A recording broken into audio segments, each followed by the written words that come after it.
Cápsula aqui de 380, bem aí. Caramba, cara. Isso aqui é cápsula da arma. Cadê a inteira que o senhor achou, meu tio? Cadê a cápsula inteira que o senhor achou? Tá bem aqui. Pega lá aquele papelzinho lá que tá em cima aqui. Essa daí foi de essa. Aquela lá foi dessa noite. Nós queimar os barracos ontem à noite, aí nós rachou uma inteirinha aqui, ó. Traz aqui. Aí porque tem nossas crianças, aí a gente pegou e guardou ali, ó. Alguém chegou a ficar não ferido? Não toca nela não. Tá, não, graças a Deus aí. que não. Só um rapaz que cortou a boca no arame, mas não foi nada grave, graças a Deus. Não pega nela nada não. Eu puxei com um pauzinho pra aqui, tá bem aqui, ó. Caramba, essa aqui a cápsula tá inteira, a bala tá inteira. É inteirinha essa daí. Pelo amor de Deus, o povo vieram e tocaram fogo nas nossas coisas, gente. Olha aí pra vocês verem, olha. Isso é os pistoleiros, gente. Olha os pistoleiros que fizeram isso, olha. Tocaram fogo nas nossas coisas, pelo amor de Deus. O que a gente vai fazer agora, gente? Sem nada, sem nada.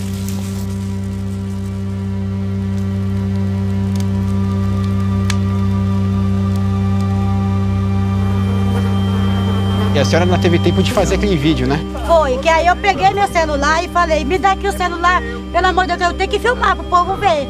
E aí eles já subiram lá pra cima, lá já, atirando também, tocando fogo nas coisas. Aí eles ficavam falando, isso aqui já foi avisado já, que isso aqui, nós já avisou há 6 meses que ia acontecer, há 6 meses. Porque a gente tá aqui, nós não tá na área da fazenda, nós tá na área do DENIT aqui.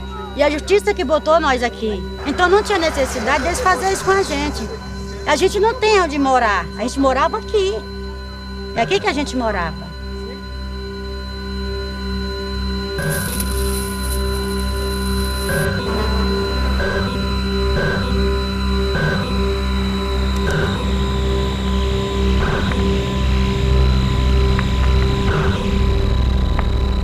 Quando o assunto é violência no campo, conflito por terra e reforma agrária, o sul do Pará é o lugar. Foi justamente nessa parte da Amazônia, hoje dominada por pastagens a perder de vista para a criação de gado, que aconteceram alguns dos mais sangrentos episódios da história recente do Brasil. É o caso da chacina de Pau d'Arco, de 2017, e o do massacre de Eldorado dos Carajás, ocorrido em 1996. E por falar em Eldorado dos Carajás, quando ainda estava em campanha para a presidência da República, Jair Bolsonaro chegou a visitar a simbólica Curva do S, o local exato onde morreram 19 trabalhadores sem terra, baleados por policiais militares. Quem tinha que estar preso são as lideranças do MST que provocaram esse episódio, esses canalhas vagabundos. Os policiais reagiram para não morrer trucidados por armas brancas desses bandidos do MST. Nas últimas 3 décadas, 1 milhão de famílias sem terra saíram de acampamentos de beira de estrada e foram alocadas em mais de 9 mil assentamentos criados pelo governo federal em todo o Brasil. Juntos, eles englobam uma área equivalente aos territórios da Espanha e da Alemanha somados. Parece muito, mas mesmo assim, o Brasil continua sendo um dos campeões mundiais em concentração de terra. 1/4 da nossa imensa área agrícola é ocupado por apenas 0,3% do total de fazendas. E quanto mais para o interior do país, mais concentrada é a propriedade. Mas o ritmo da reforma agrária, no sul do Pará e em todo o Brasil, vem desacelerando há pelo menos uma década.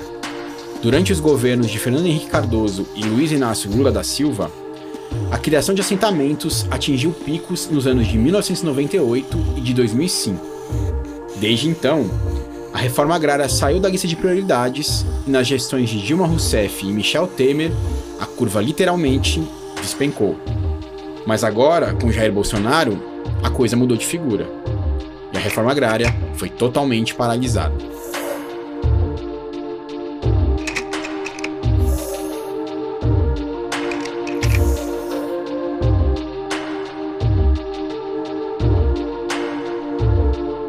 E no que depender da retórica inflamada do presidente, cenas como as que aconteceram em dezembro no acampamento erguido às margens da BR-155 no sul do Pará não devem ser novidade em 2021. Isso vai mudar um dia, pode ter certeza que o Brasil vai voltar a ter lei e ordem.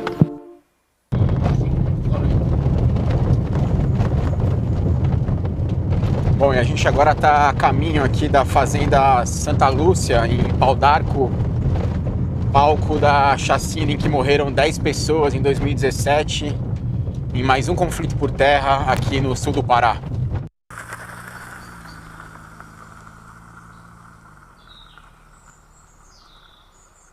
Aleluia. Então, vamos encostar para perto. Nós temos convidado todos de pé para nós começar fazendo assim uma oração, convidando a presença de Deus. Aleluias, porque sabemos que Deus tem que estar na frente de tudo. Essa questão aqui desse processo foi 10 pessoas mortas. Eu estou aleijado por esse motivo e não vou deixar isso aqui de graça. E o que, que nós vamos fazer? Nós vamos correr atrás desse procedimento, desse processo. Eu sou uma pessoa que não abro da mão da Santa Lúcia. A história da Santa Lúcia é bastante emblemática. Desde 2013, centenas de famílias reivindicam a criação de um assentamento na fazenda.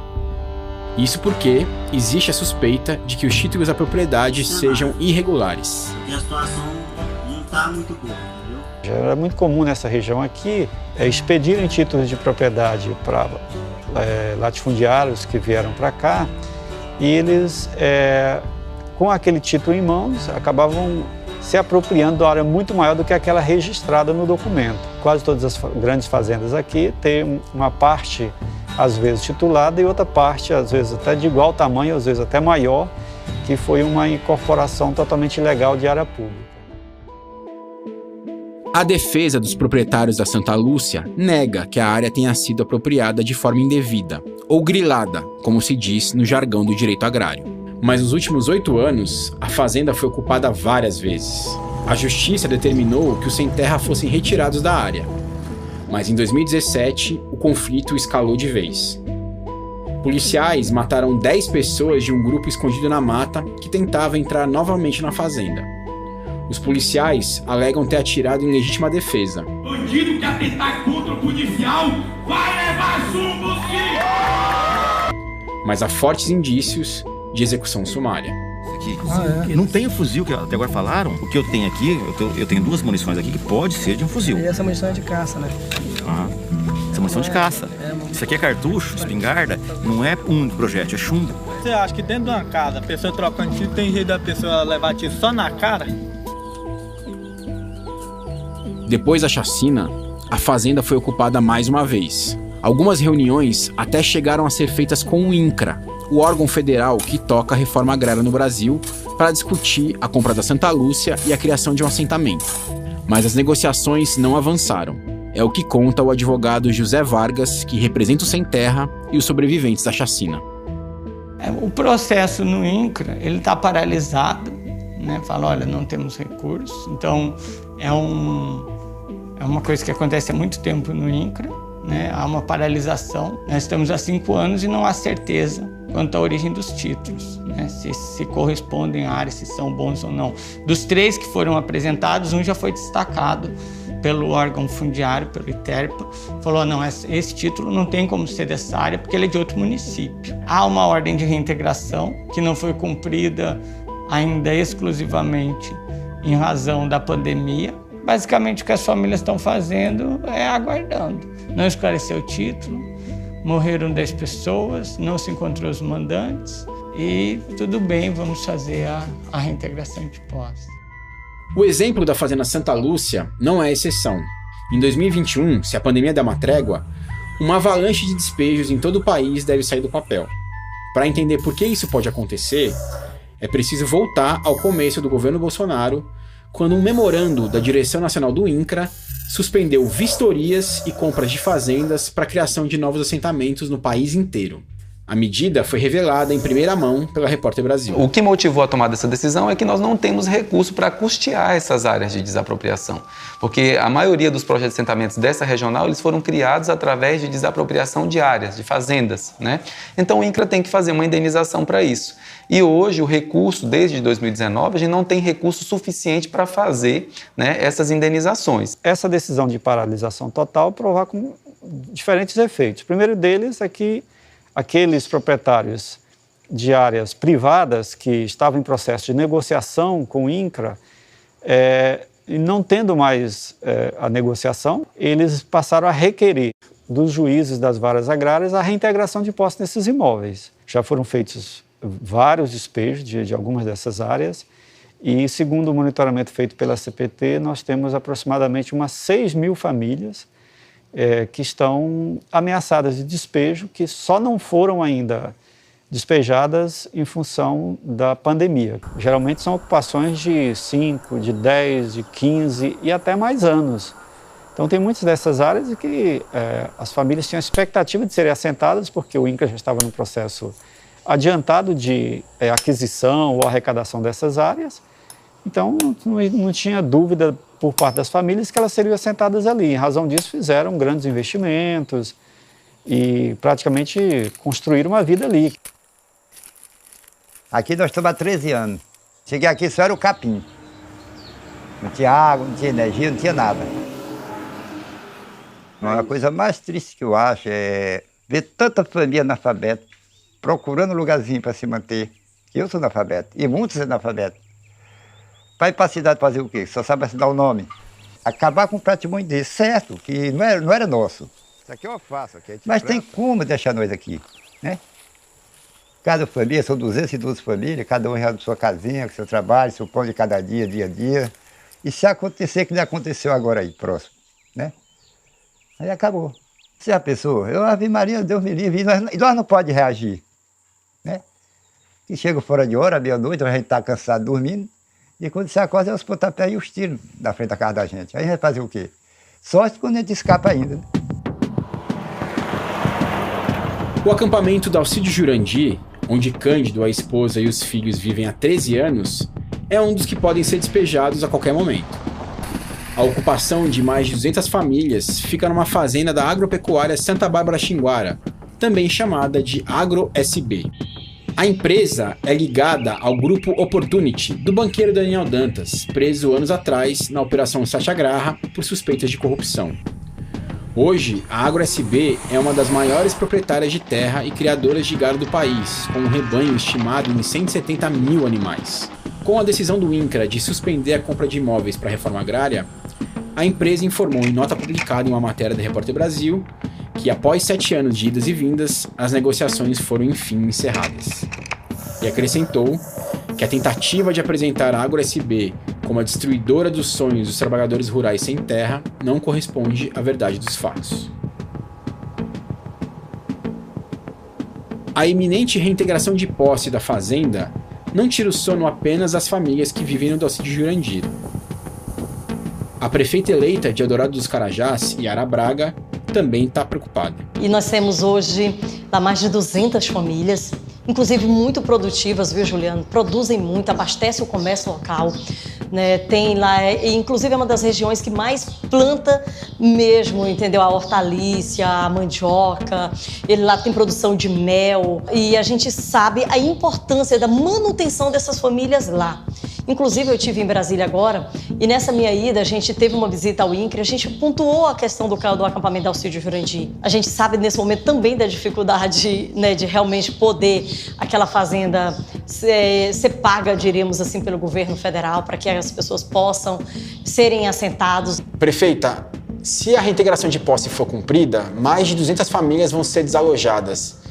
O município de Eldorado dos Carajás está preparado para dar assistência a essas famílias? De jeito nenhum. O município não tem essa capacidade de poder alocar essas famílias. São mais de 200 famílias, como eu coloquei, em outro local, né? E seria assim, uma perda para o município irreparável. Bom, a gente está chegando aqui no assentamento 26 de março. Ele era o antigo Castanhal Cabaceiras, né? Uma fazenda grande de produção de castanha, mas também que depois virou uma fazenda de gado.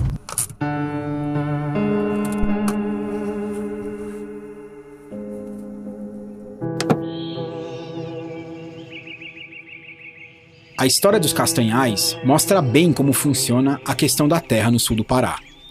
Originalmente, os Castanhais eram áreas públicas do governo do estado. Décadas atrás, essas áreas foram repassadas a grandes produtores mediante o pagamento de uma espécie de aluguel. O contrato era exclusivamente para a extração de castanha. Mas as árvores foram derrubadas, a madeira foi vendida e os castanhais viraram pastagens. Os acampamentos do MST em Marabá foram nas áreas de castanhais, que eram terras públicas, e aí depois derrubou o castanhal para criar gado. Então, quer dizer, já havia quebrado a condicionante do contrato. O que isso deveria ser feito? Reincorporado ao patrimônio público, por descumprimento, né, de uma das cláusulas. Era cláusula resolutiva da titulação. Então, não. Combinado é que não ia derrubar. Derrubou, retoma e distribui. O caso do Castanhal Cabaceiras é um dos mais conhecidos da região. A fazenda, com uma área de 10 mil campos de futebol, teve 3/4 de sua cobertura florestal devastados. E ainda teve um agravante. Fiscais do trabalho do governo federal encontraram pessoas roçando capim em condições de escravidão em 4 oportunidades. Durante uma década, o MST manteve um acampamento em uma área equivalente a 1% da Cabaceiras. Em 2008, o INCRA desapropriou a fazenda e criou oficialmente o projeto de assentamento 26 de março, que hoje abriga 206 famílias.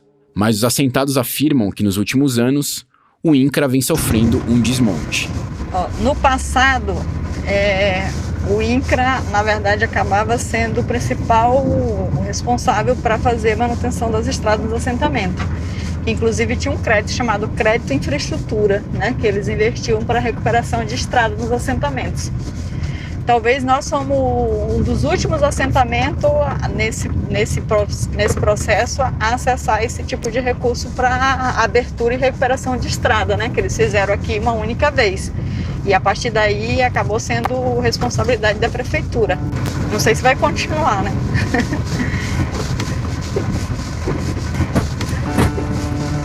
Tem um desafio grande que é o incentivo agrícola que não tem. Nós tínhamos uma proposta de construção, de organização de uma cooperativa para a construção de uma agroindústria de leite, né, no assentamento. Esse projeto de criar essa agroindústria de cooperativa de leite não foi para frente. Cortaram tudo, né? Desmobilizaram toda essa questão de recurso financeiro para fomentar essa questão das agroindústrias. No caso dos assentamentos já criados, como o 26 de março, o INCRA vem tocando uma política que o governo chama de regularização fundiária. Hoje, a maior parte dos produtores que vivem nos assentamentos não é dona de fato dos lotes.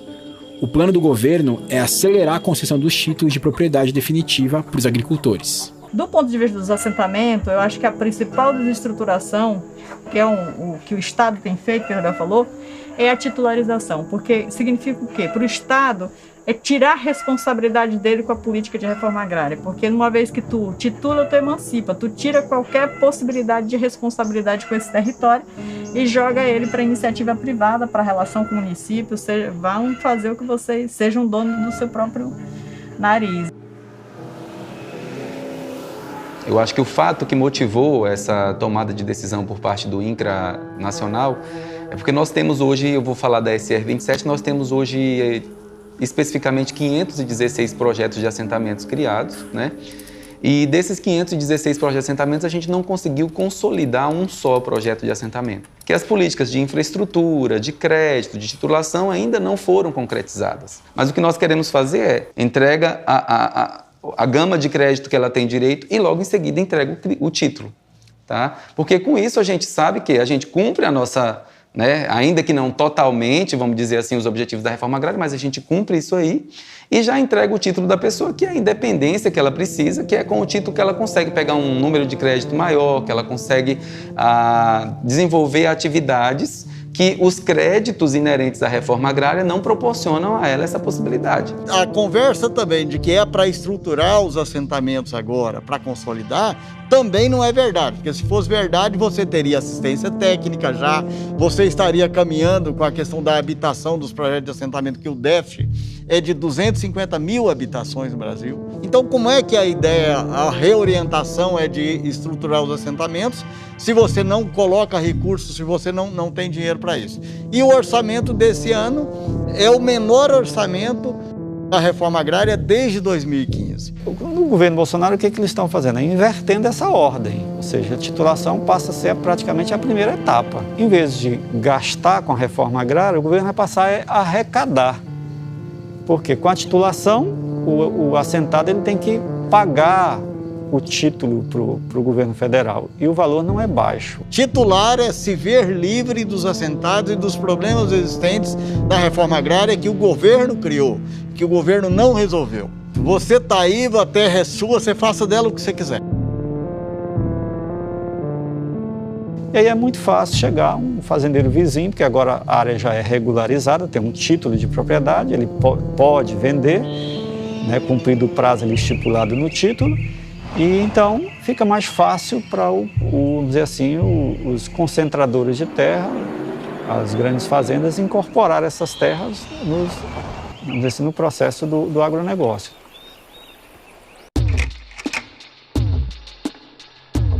Se a gente quiser levar a Constituição minimamente a sério, a reforma agrária ela está inserida ao lado de outras grandes políticas públicas que nenhum de nós imaginaria que pudessem ser paralisadas.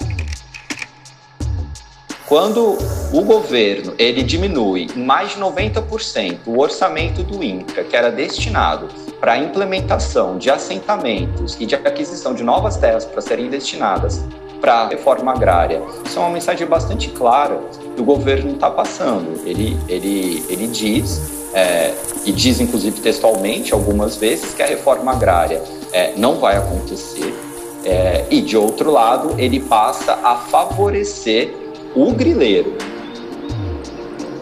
Diversas entidades que fazem o monitoramento da violação a direitos humanos já constataram que a gente está passando por um momento de aumento da violência no campo, em especial aquela violência direcionada contra as lideranças populares que lutam por reforma agrária.